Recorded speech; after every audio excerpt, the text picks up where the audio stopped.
Hello, my name is Angela. I just had my life turned upside down entirely in the last few months.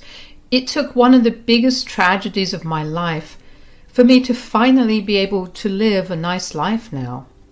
I didn't think that this story would be interesting, but my friend Rosa insisted that I post it, so here I go. Let me begin by telling you a little about myself. I'm 17 years old and my family consists of my mom, Sheila, and my stepdad, Nicholas.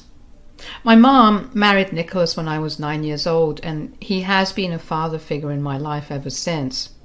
Before that, my mom was a single mother. You see, my mother had been somewhat of a problem child in her family. She was a big baby, essentially, and her family absolutely enabled this behavior for her entire life. That was until she turned 18.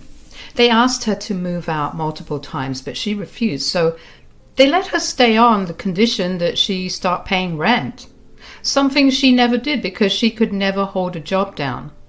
On top of that, Mom also dropped out of college midway. This apparently infuriated my grandparents, but they still let her stay with them because she was their daughter. The final straw for them was when my mom got pregnant by some man she didn't even know. That guy was supposed to be a fling, but Mom ended up getting knocked up, and that guy wanted nothing to do with Mom or me. My grandparents were tired of my mom being irresponsible and of covering for her. They kicked her out and she was left to fend for herself. She managed to find shelter in a women's home, and that was where she gave birth to me and raised me for the first few years of my life. The only reason I know so much is because as I was growing up, my mom would constantly complain about how crappy my grandparents were to me, thinking that I wouldn't remember what she said, but clearly I did because they did have some impact on me. Anyway, Mom happened to meet my stepdad, Nicholas, at the diner that she was working at. The two of them felt a connection immediately. They dated for 2 years, and eventually Mom and I moved in with Dad. Dad and I developed a very close bond. He was truly my favorite person. One thing about Dad was that he was rich, so he absolutely spoiled me senselessly. Aside from the material gifts, Dad also spoiled me with love and affection. He made sure that I enjoyed my childhood to the fullest and that I knew that I was loved, something that my mom didn't really care to do. When I was 15, Dad was diagnosed with pancreatic cancer. The doctors discovered it just in time to start treatments, so Dad spent a good portion of the next 2 years getting chemotherapy and radiation, but his cancer only got worse. My entire world was crumbling in front of me, and every time I tried to find solace in Mom, she would scoff at me and leave me alone. I always thought that it was my mom's way of coping with her grief, but I know better now. Anyways, eventually, we were told that Dad had less than 2 weeks to live. I practically stayed at the hospital with him. Mom was barely around. I didn't bat an eye at that, though. Whenever Dad was awake, he'd tell me that he loved me. Finally, one day, when Mom was in the room with us, Dad told her that he loved her too, after telling me the same, before passing away. I was beyond devastated. I was an absolute mess. I couldn't breathe. I didn't let anyone in for the next few days because I wanted to be alone. We had a quiet funeral for Dad because he asked not to have anyone else there. I spent the next 3 days after his funeral holed up in my room. When I finally walked out of my room, I was greeted by the sight of balloons and streamers in the living room and my mom decorating the room. "What are you doing? What do you think I'm doing? Why are there balloons and streamers everywhere? Are you throwing a party? Duh. Today is a happy day." "What are you talking about? Are you seriously throwing a party just 3 days after Dad died?" "Oh, please, he wasn't your real dad. You don't have to be so sentimental about it." "What are you talking about? Of course he was my real dad. He was the only father figure I had in my life." "Oh, save me the sob story." It's not a sob story. Are you really not sad that Dad passed away? God, no. I only married him because I needed the money. You can't be serious. I am. I mean, you would have seen how I absolutely didn't love him if you just stopped idolizing the man. But he loved you. Ugh, he was so boring. The only interesting thing about him was his money, and now it's all mine. You are a cruel, cruel woman. No, I am not the one that's cruel. Your stupid stepdad was the cruel one. Do you even know how many times I wanted to send you off to some school on another continent altogether? What? Yeah, the only reason I even kept you here with me is because Nicholas threatened to divorce me. And if he divorced me, then all the years I spent trying to get him and his money would have gone to waste. Why did you want to send me away? What did I ever do to you? What did you do to me? I'll tell you what you did. You ruined my life. I have no family because I had to give birth to you. I had to struggle on the streets because I had an extra mouth to feed. How is that my fault? I don't care. But this party is happening for two reasons. The first is that your father finally passed away and left me with all the money. And the second is that you're leaving this house. Excuse me? What are you talking about? I'm not going anywhere. Oh, yes, you are. I'm giving you 3 hours to get your things packed and to move out. My friends will be arriving by then. Get a move already. I tried to say something more, but my brain wouldn't cooperate with my mouth. I ended up just numbly going back to my room. I sat at the edge of my bed for a while and just stared at the wall because I didn't know if my mom was being serious about kicking me out or not. She was. She walked by my room and saw me sitting on my bed and told me that I was wasting my time packing. After she left, I finally broke down. I didn't know what to do or where to go. I was beginning to panic, so I called my best friend, Rosa. Hey, Angie, what's up? I need your help. Whoa, what's going on? Is everything all right? No, I need you to come over and help me pack my things up. Pack your things up? What are you talking about? You know how I told you that I needed some space the past few days? Yeah. Well, my dad passed away. Oh my God, I'm so sorry for your loss. Are you holding up all right? Not really. I'm a mess, but I have to get out of here. You have to? What do you mean? Shouldn't you be there with your mom? That's the thing. Mom's throwing a party for all her girlfriends. A party? Why in the world is your mom throwing a party just a few days ago? Yeah, that's what I asked her, and she told me that she had only been with Dad for his money. She also apparently wanted me to get out of her life as well, but couldn't do that because Dad stopped her from doing it. My God! I mean no offense, but your mom is a horrible person. I see why you want to leave. That's the thing. I don't want to leave. My mom asked me to leave in the next 3 hours. What? How could your mom ask you to leave the house that is yours? I don't know. I don't even want to know what will happen if I stay here. Angie, I don't want you to stay there either. I'm coming over and we're packing your things together. Thank you. I just need to figure out where I'm going to go from here. You're coming to my place, silly. My mom loves you. You know that. She'd be more than ready to shelter and feed you. I don't want to impose. I'm going to cut you off right there. You'll never impose on us. Let's figure out the details after you come here, okay? I'll be there in 15. Thank you so much, Rosa. Of course, what are friends for? Rosa came over in 15 minutes as she had told me.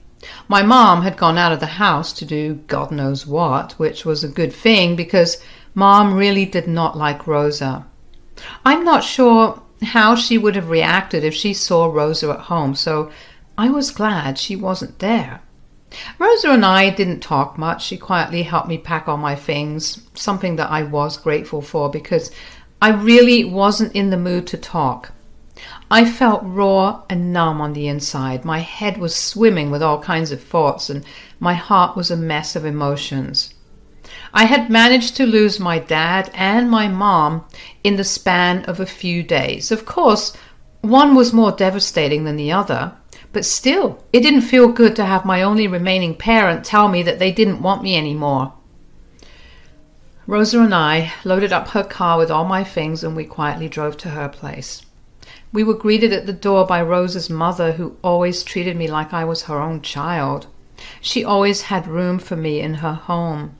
She too was a single mother, so she sympathized with me a little better, even though I had a stepdad. And she understood the struggle that Mom and I had to go through before. Rosa and her mom were my extended family, and so I gratefully accepted the tight, long hug from Rosa's mom when she saw me. She told me to make myself comfortable in her home because her home was mine too. She told me that she would be there for me no matter what happened, and those words really meant a lot to me. It felt good knowing that even if my real mother never cared for me, there was someone to look after me and give me the motherly love and care that my mom couldn't give me. Rosa's mom let us go to the guest bedroom where I would be staying so I could start unpacking. As soon as I started unpacking, I found myself breaking down and sobbing. I sat on the bed and just cried for a long while. Rosa held me and stroked my back until I eventually calmed down after 15 minutes. When she saw me stop crying, she asked me if I felt any better. "Do you feel any better after crying?" "Kind of. Thank you so much for helping me out, Rosa. I really don't know what I would have done without you." "That's the best part. You'd never be without me. We've known each other almost our entire lives. You're my sister at this point." "That is true. I do owe you big time, though." "Nonsense. Although, if there was one way you could repay me, it is by promising me that you'll find a way to get back at your mother, be it now or sometime in the future. But you have to do it." "Oh, I promise you that I will do that. You have no idea how angry I am with her. I can't believe that she's such a horrible human being." "Me neither. I mean, okay, I knew that she didn't like me, and I didn't like her very much either, but I never expected her to stoop so low." "Yeah, I guess the more I look back at things, the more things start making sense." "What do you mean?" "I mean, there was absolutely no reason for her to be so aloof about my life. Dad knew more about what was happening with me than her. Clearly, she just didn't want me there. But I just thought that she was distant because of all that she had to go through. I don't mean to intrude or make you feel like you aren't welcome here. But do you have any other family that you could reach out to regarding your mother? I mean, I know your mom's side isn't going to be of any help, but what about Nicholas's side?" "I actually don't know anyone on his side of the family." "What? How come? Does he not have a family?" "He does. It's just that apparently his family cut him off." "Why? I'm sorry, but he was quite literally the nicest man on this planet. Why in the world would his family want to cut him off?" "Well, they didn't like my mother. I can see why. Yeah, they always thought that she was only with him for his money, and they never shied from telling that to them in their face. My dad was naive and didn't want to believe a word they said, and my mom, well, she was not going to let his family influence him, so she made him stop talking to them." "Whoa. Did your mom tell you all this?" "No. I'm just piecing together what must have happened after seeing how my mom really is as a person. They told me things in a very watered-down manner because, you know, I was a child, but things are beginning to add up." "Okay, but just because Nicholas cut off contact with his family, they shouldn't have stopped talking to him, or at least trying to." "Dad told me that they didn't. They kept trying to talk to him, but Mom would get angry whenever she found out that he was talking to them. The final nail in the coffin was when they found out that Dad had married Mom. They didn't want to have anything to do with him after that." "I have to say, that's a little cruel." "Yeah, I agree. Do you think you could reach out to his family? Maybe they'd want to know about what your mom's doing. I don't know anything about them, so I don't even know where to begin with trying to contact them. Not to mention, what do you say to someone who was right about my mom being a gold digger? I don't think they'd want to help me out, especially since not only am I her daughter, but also because I'm not related to them in any way now. Yeah, you're right. All right, whatever it is, we'll get through this. We'll figure out a way to get back at your mom at some point. But for now, I want you to know that you're more than welcome to stay with us for however long you like. Mi casa es su casa, you know? Again, thanks a lot. Maybe we could look at this as being our longest sleepover ever. I love that thought. Talking to Rosa made me feel a lot lighter. The heartbreak and hurt didn't go away, but it felt lighter because I had someone to share my feelings with. Rosa told her mom about my sleepover comment, and her mom took it seriously. She took us to the store where she purchased all the food we wanted so we could watch movies of our choice and just binge away our sadness. Rosa's mom even let us take the next day off so we could stay up all night and talk. She knew how much talking would help me deal with things, and she was as supportive as she could possibly have been. I was so grateful for her, really. She is an amazing woman. Anyways, Rosa and I talked a lot about my dad and his family, and my mom and her audacity. We concocted potential plans of revenge to take on my mom. All of them were very far-fetched, but we had fun in just making the plans. I began to feel better around the second day of my stay with Rosa and her mom. Of course, that changed when after school the next day, Mom called me. I contemplated not picking up the phone, but eventually gave in and picked it up. What do you want? I took out all my things. Angela, are you safe? I don't see why you're suddenly showing me care. What are you talking about? I'm your mother. I care for you. That is not what you said before you kicked me out and threw a party to celebrate Dad's death. How could you say such horrible things about your mother, and right after I suffered such a terrible loss? What are you even talking about? Are you crying? Of course I'm crying. I just lost my husband and my daughter ran away from home. Are you being threatened or something? Why are you spewing lies? Is someone there next to you? Your grandma is here to see you. My grandma? Yeah, your stepdad's mother. Whoa, why is she there? She wants to meet you. You need to come here immediately. I don't see why I need to get there immediately. Why don't you entertain her for a little while? Clearly you're acting in front of her and you have something to prove to her. Don't be smart with me right now. Come home right this instant. I'm a little busy right now, but I'll be there in an hour. If you don't come here within the next 15 minutes, I'm calling the police and having them escort you back home. Don't think that I don't know that you're staying with that no-good friend of yours. Rosa is a great friend to me, and even if she was no good, she's still 1,000,000 times better than you. Please don't be so difficult. Your grandmother is waiting for you. Just come home, sweetie, please. For how my grandmother is bringing out this fear in you, I just might come home immediately. She's getting impatient, so you need to hurry up. Fine, I'll be there soon. I was beyond curious about what Dad's mom was like. She must have some sort of influence or intimidation at the very least, because that was the nicest that my mom had ever been to me. I told Rose about my dad's mom coming to visit, and she too was shocked at her arrival. Rosa told me that she dropped me off because she had a car, and I really didn't want to be alone with my thoughts on the walk to my house. During our short drive there, Rosa and I couldn't help but talk about how weird it was that my dad's family showed up just 2 days after we discussed contacting them. We joked around that the cosmos must have heard us and sent Dad's mom a message to visit me and help. While it was nice to joke, I was still beyond nervous to meet my grandmother. Rosa wished me the best of luck when we reached my place. When I entered the house, my mom was sitting with an older lady who was my grandmother. She looked nothing like what I pictured her to look like. She looked kinder and just like Dad, which broke my heart and comforted me at the same time.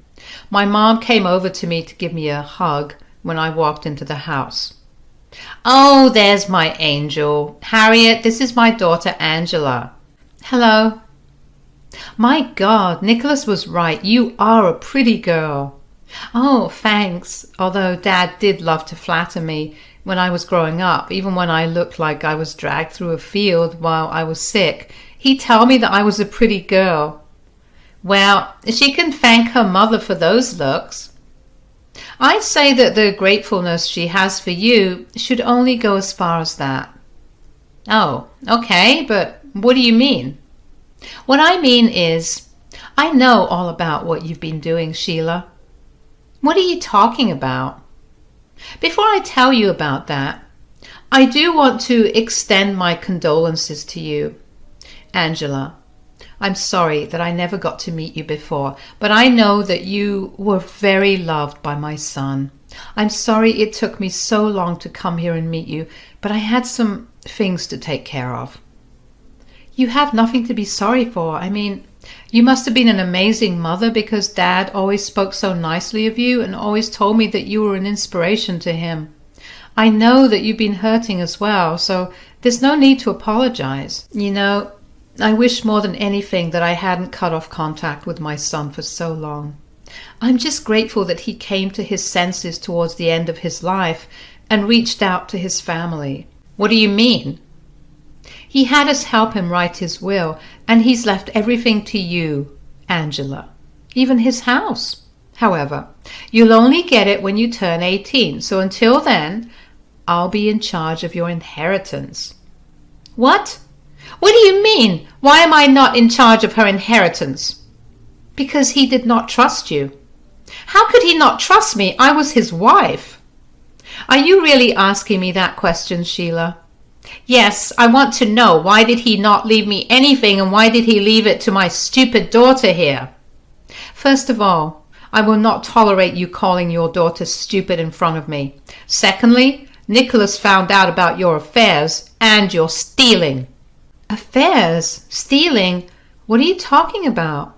Mom, what is she saying?" "I have no idea, sweetie." "You have no idea. Don't lie. Nicholas noticed a long time ago how a lot of his money began to go missing. All it took was one look into your cupboard to find all the money you stole, except that wasn't all the money.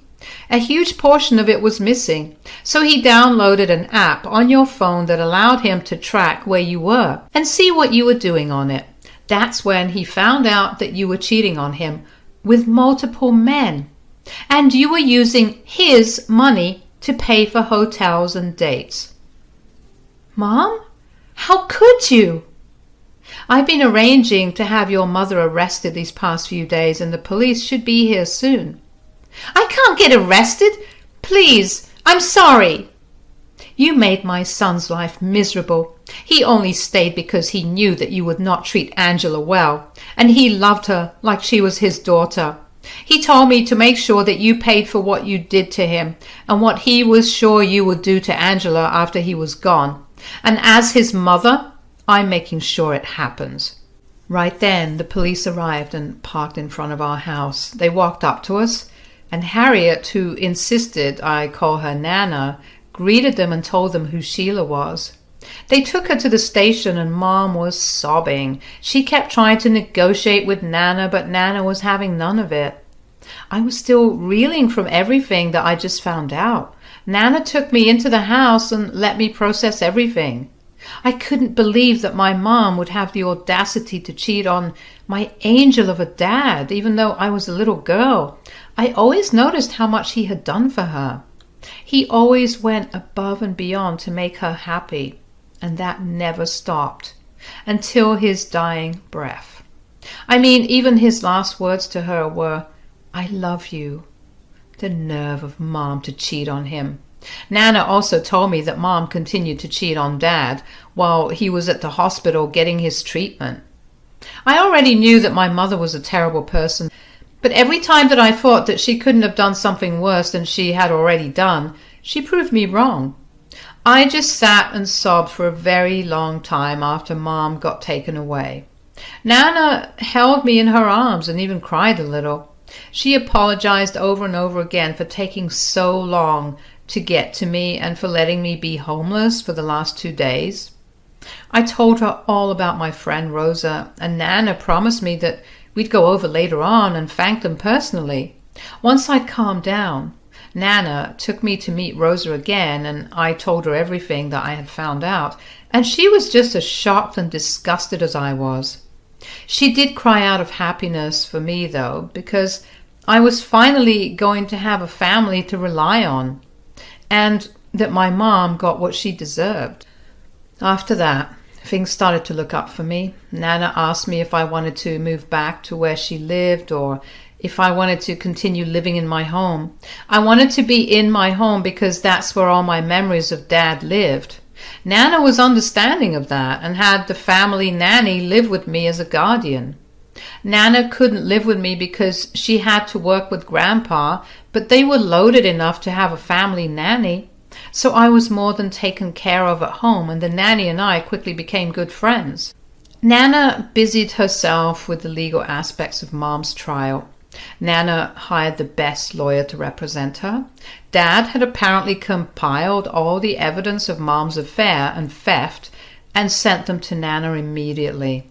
The trial wasn't very long because of the huge amounts of evidence against Mom. In the end, Mom was found guilty of theft and was ordered to repay everything that she had stolen, along with a fine, and she was sentenced to 2 months in jail. According to Nana, Mom was a mess during the entire trial. At the end of it, after she got her sentence, she broke down in sobs and kept yelling profanities at Nana and at my dad for ruining her life.